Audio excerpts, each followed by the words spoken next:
Қайырлы күн, сіздермен бірге Гүлхан Мырзатайқызы. Бүгін өте дәмді әрі тәтті болып шығатын сосиски в тесте дайындайтын боламыз.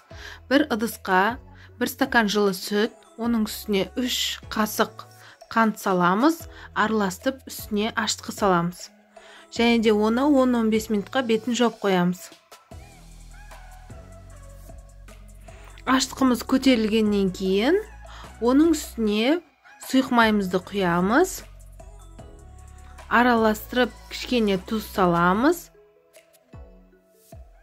Ұнымызды елгезектен өткізіп, қамыр елейтін боламыз. Қамырымыз өте жұмсақ болуы қажет. Ұнды көп салып қоймаңыздар.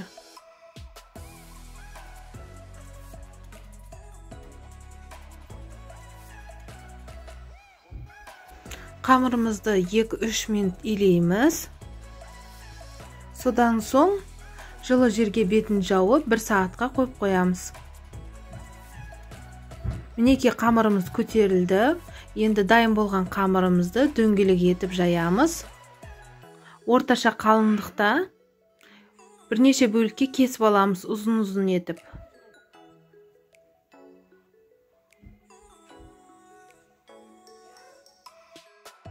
Видеода көрсетілгендей сосисканы қамырымызға ораймыз. Мен де балаларға дайындағандықтан сосисканы 2 бөлікке бөліп алдым. 14 дана шықты менде. Ал сіздерде егерде жұқа етіп жайсаңыздар, бұдан да өте көп шығады.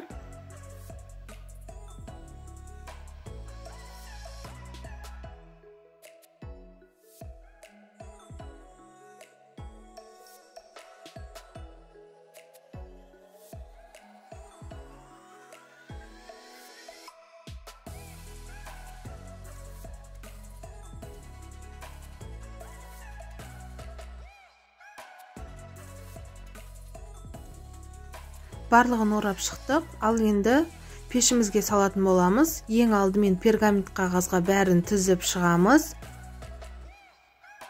Бетіне жұмыртқаны жағамыз.